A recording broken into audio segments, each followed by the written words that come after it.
देखो ध्यान दो।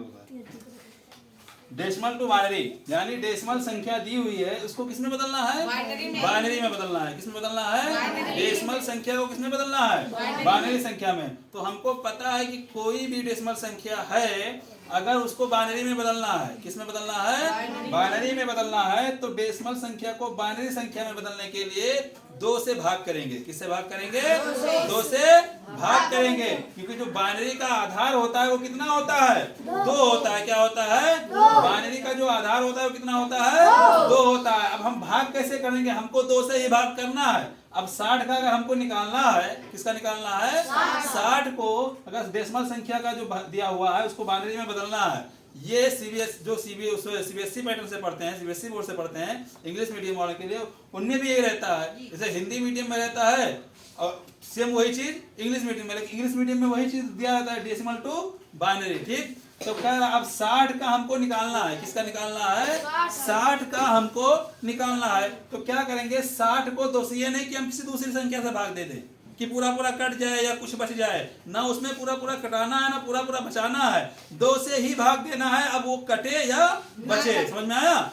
तो हमने भाग दिया 30 दूना 60। अब हम जब 30 दूना 60 करते हैं, मान लो हमने यहाँ से पढ़ा 30 दूना 60 हो गया। ठीक, अब 60 में से 60 जाएगा तो कुछ बचेगा? नहीं बचेगा। तो यहाँ पे यह 0 लिख दिए। ठीक, यहाँ पे हमारा शेष ही लिखा जाएगा। क्या लिखा जाएगा? शेष लिखा जाएगा। अब शेष में जो बचेगा वो हम यहाँ पे लिखते चले जाएंगे। ठीक, अब देखो, अब यहाँ हमने पढ़ा 30 दूना 60, जो पहाड़ा जितना मरतबा पढ़ेंगे उसको यहाँ पे लिखेंगे और जिसका पहाड़ा जितनी मरतबा पढ़ेंगे उसको यहाँ पे लिखेंगे। 30 दूना 60। अब 60 में से 60 जाएगा, कुछ नहीं बचेगा। ठीक, अब यहाँ 30 आ गया। अब हमको 2 का पहाड़ा पढ़ना है, 30 से ज्यादा ना हो, 30 के बराबर रहे, ज्यादा ना हो, कम रहे, कम भी ना हो, बराबर ही आना चाहिए। समझ में आया? तो 15 दूना कम हो जाएगा, वहां पे थोड़ा बहुत चलेगा, लेकिन ये नहीं कि अब 4 5 6 बच जाए। 4 5 6 नहीं बचाना है, एक ही बचना चाहिए। समझ में आया? तो 15 दूना 30। हमने 15 का पहाड़ा 2 मरतबा पढ़ा तो 30 आया। अब 30 में से 30 जाएगा तो कुछ बचेगा? तो यहाँ पे 0 लिख दिया गया। ठीक, अब हमको यहाँ पे 15 मिल गया। अब हमको 2 का पहाड़ा पढ़ना है कि 15 से ज्यादा ना हो। तो अब 2 सते 14, 7 दूनी 14, ये हमने 14 किया। ठीक, पहाड़ा इसी के लिए पढ़ रहे हैं। 7 दूनी 14। अब अगर हम 15 में से 14 जाएगा तो कितना बचेगा?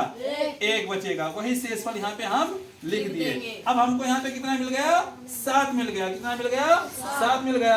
अब हमको 2 का पहाड़ा पढ़ना है कि 7 से ज्यादा ना हो, कम रहेगा, बराबर रहेगा, चलेगा, लेकिन ज्यादा ना हो। तो 2 तिहाई 6, 3 दूनी 6 हो गया।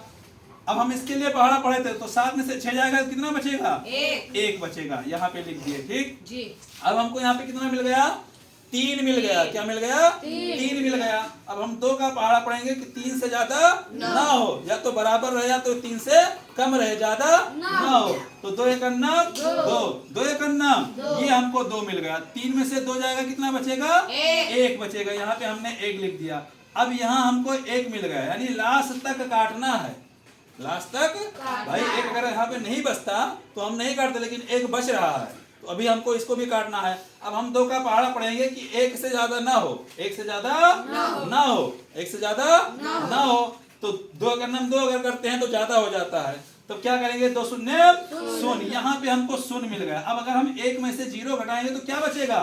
1 बचेगा। यानी किसी भी संख्या में से 0 घटाने पर संख्या में कोई परिवर्तन नहीं होता है, संख्या जो रहता है वही रह जाता है। तो 2 शून्य शून्य हमको मिल गया। अब 1 में से 0 जाएगा, कितना बचेगा? 1 बचेगा। अब हम नीचे से लिखना शुरू करेंगे, 1 1 1 और 1 डबल 0। ठीक, ब्रेकेट लगा के नीचे आधार 2 लगा देंगे। नीचे आधार 2 क्यों लगाए हैं? क्योंकि किससे भाग दिए हैं? 2 से। और हमेशा बाइनरी का आधार क्या होता है? 2 होता है।